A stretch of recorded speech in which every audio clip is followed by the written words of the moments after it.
Welcome to Wild Times in Minnesota Lake Country. That's right. I'm Kelly. And I'm Carol. And here we are, 20 episodes in. We started inside zooming. Yeah, we weren't even standing next to each other. I We were miles and miles apart at first. That's right. And here we are together in the outdoors. Isn't that and beautiful? We've got a nice little beaver behind, a big beaver behind us. Oh boy. Holy smokers. He's That is a big beaver. ginormous. So just so he doesn't attack us, but it's crazy. I mean, our navigating through the weird and wonderful world of nature. That's right. And we're standing in it. And you know, it's the end of a beautiful spring day. It's the end of winter. Yes. This is great. And the sunset behind us. This is so beautiful. This is like, a perfect ending to our first season. Yes. So we're going to talk a little bit about endings today. Right. Because that is something that's weird and wonderful in life and in nature. That's right. It's the life cycle. It's a life cycle. The end of a life cycle. But it always starts new then too. You have to have that cycling process. Right. So I took us to the end of the road here. We're at a boat ramp. It just ends in the lake. But that's what happens in lake country, is that some of the roads just end at the water's edge. And what a pretty water's edge we have. It's beautiful. Gosh. And yes, the beaver is just like our prop. Thanks. Yeah. We'll send you your check tomorrow by Venmo. Yep. He's just taking a little bath there. Okay, you're good. We are talking about the end of our first season. We're talking about endings. Oh, yes. And I know that you kind of like gross things. I do. So this is the weird part of me coming out a little. Not that it doesn't always, but yeah, the science weird nerd part. It makes me stop at roadkill sometimes. So those that know me know that, yes, sometimes I do stop at a roadkill here. But especially if it's in really good shape, and it's just a really great chance to take a look at something up close. If you've never seen the parts of an animal up close. Okay. So I'm going to show you my roadkill today. Right. The end of the life of this particular animal. Right, but it lets us explore the wonderful things about animals. That's how we learn about them. That's right. Unfortunately, a lot of the time. Yes. Episode 20. Here we go. The end. All right, Kelly, here is the moment we've been waiting for. What do we have here? Okay, so I found this ruffed grouse alongside the road, and I had to stop. I could tell it was still kind of warm and in good shape. So this is a ruffed grouse. You can tell by all the, the colors and the size. But one thing that I wanted to show you in particular that are the feet. So, this winter we were talking about how some animals have really neat adaptations of winter, and this one has adaptations being these little protuberances from the feet. They're starting to fall off now because it's spring, so he's got a couple left. But usually these feet are just covered with these little, they look like little frayed areas to make his feet a little wider, so he can step on top of the snow because they walk through the snow. So these are the bird tracks that you might see in the snow, but they're falling off now. So that's a good sign of spring. But, if you've never touched a grouse foot, it's pretty cool. Let me touch it. I just want to touch it. Oh, that is kind of cool. It's kind of waxy. A little waxy, yeah. And these claws. I mean, yeah. Isn't that cool? Mm-hmm. So, yes. So here's the grouse foot.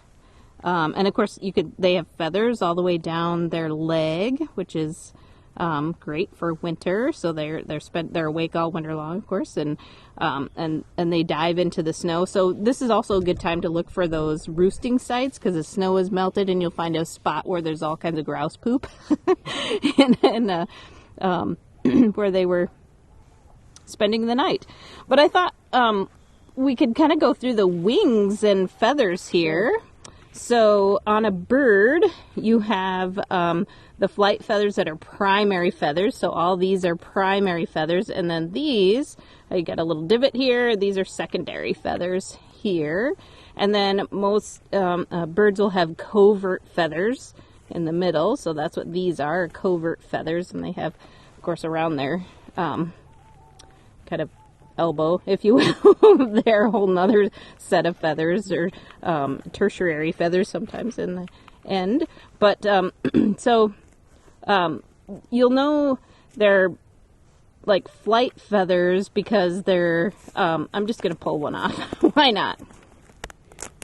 Okay. Thank so, you, Mr. Bird. Yep. So the feathers have, so this is the vein on either side. You can see there's one side is shorter than the other. So this is always the top side. That kind of helps them fly. And this side being the posterior side. And then this is the rachis and the calamus, or sometimes you call it a quill. So this end part that hooked into the skin, it's kind of soggy right now, right there. But this is hollow. So of course this would soak up the ink and you could write with, so that would be the quill.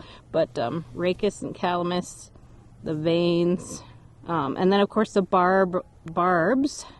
So each little feather is a barb, and barbules come off of the barbs, and the barbs hook together.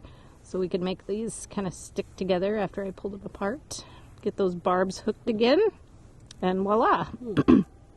So the barbs have to keep all these little pieces together so that when the wind comes through, you know, they can fly. That'll help give them a lift. There. And then the tail feathers. So we'll get a tail feather here. So if you find like just one feather, the tail feathers, the vein is kind of the same size on both sides of this rachis. So that's kind of cool. You have, then you kind of know it's a tail feather. They have very pretty tail feathers, I think. Yeah. So I think when I was little, somebody must have gotten a grouse hunting. Oh, had sure. A tail feather about a grouse. yes. Now, do you know if this is a male or a female? Well, this would be a male. It's pretty colorful. Okay. The swans are checking it out too. Sometimes when they are breeding and they're like spreading their feathers out, a lot of times you'll see them with this ring of feathers around their neck all splayed out. Look how cool those are. So, yeah, this is a pretty neat looking male. But these feathers are really cool. And I might add, any migratory bird, you know, is protected under law, so you really can't keep these feathers. You certainly can't sell the feathers or anything like that. I know some people do crafts and things with feathers, but typically you'll use turkey feathers that have been dyed or something like that. But and of course this isn't a migratory bird, so like ducks and grouse, when you're hunting you can have those. Yes.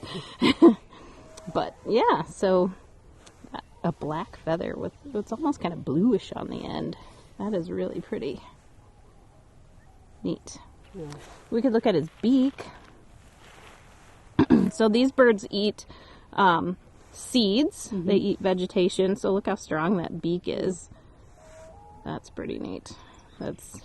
But they will eat acorns in the fall. In the spring, they're eating buds. So they're using this nice strong beak to pull the buds off of trees, or they're getting some of the seeds that have fallen on the ground as they're walking through the forest.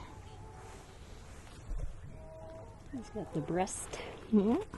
The breast feathers. You can get into all kinds of details of the bird. So this, like, what is that called? Between the eye and the beak, sometimes birds will have different colors in that region. When you're looking at a bird, and sometimes the crown has a different color.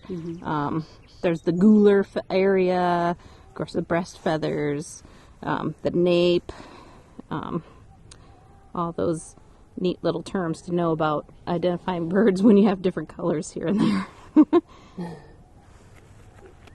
Well, does anybody ever count how many actual feathers are on a bird? Yeah. If you do find a feather, you know, there is a great website, the Feather Atlas. The U.S. Fish and Wildlife Service has the Feather Atlas, so you can go to featheratlas.com, I think it is, and enter some information about your feather, and it'll turn up the bird or give you some options of what bird it might be.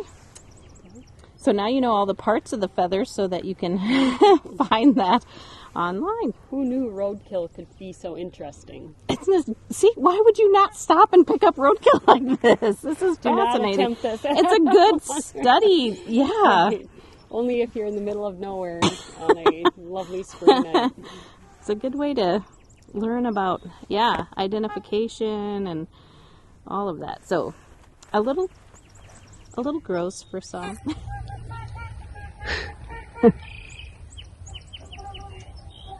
Okay, I've got my hands washed now. It's a good thing about a pandemic. I always have hand sanitizer in my car. It smells really good. Is it minty? Yes, this is a peppermint smelling hand sanitizer. Yeah. So this is the season. The birds will be migrating back into the Minnesota Lake Country, and lots of things to do as our Earth awakens, nature awakens. For I know. spring. So be sure and stay tuned because there is so much spring that's going to be popping out, and that just, there will be something new. Morel mushrooms and the wildflowers and the trees and the buds coming out and the little leaves. Let's start to forget the explode. frogs. The frogs. We're going to do definitely lots of frogs. We might have to do a couple of frogs. We'll be We'll get one Carol. with the frogs. Carolyn, the pond catching frogs. I think that'll be good. Yes, and it'll be much warmer water in the boot this time. But not only that, we are venturing out into nature, and it's just going to be a beautiful season. And the whole point of this really is to, be here talking to you on camera, but it's also really for you to get out and experience your own wild and wonderful and weird natural experience. Right. We don't really have any special equipment, and we're kind Certainly of not. learning as we go. We definitely get our books and apps out to identify things. Yeah. And Something just coming flew up behind us. Yeah, it's just a little bird. Yes. Yeah. What kind is that, Kelly? Oh, it might be a song sparrow. Okay. I mean, All right. cool. Well, we digress, but that's what we do. Also, in our next season, we're hoping to have a few more guests out on the trail, and I know that birds of a feather stay together. Yes. So we'll talk to some people who are excited about nature as much as we are. That's the beautiful thing about nature and having that in common with people is the people that you meet out on your little adventure are almost more exciting than what you see in the background here. Yes, interesting, curious people. Yes. I think I love how, generally people that are spending time outdoors are really curious. They always have that sense of wonder about them that, Well, I think that's what nature does too, is it makes you feel better. You've got your blue space out there, you've got, you're surrounded by trees, and you're breathing in fresh air typically if you're outside. But that's what nature makes you feel is a lot better. So hopefully you'll get out and have your own wild and... I hope we've inspired people to do that. Yeah. If anything. If we can do it. Yeah, so, you can watch our episodes, get some notes, where to go. I mean, we're at Height of Land Lake, just on the refuge, on Tamarack National Wildlife Refuge, just east of Detroit Lakes and northeast of Detroit Lakes. Mm-hmm. But, beautiful sunset finally. It was a windy day, and now it's calmed down a bit. It's just... listening to the birds. Watch the beavers swim. Yeah, the beaver is now. I'm surprised he exited the didn't scene. slap his tail at us. Maybe that's yet to come. Right. But just get out and soak it all in. It's all good. And if you would like to subscribe, we would like you to subscribe to our Wild Times in Minnesota Lake Country podcast and YouTube channel. And as we wrap up this season, inviting you to season 2. Until next time. Yep, I'm Kelly. I'm Carol.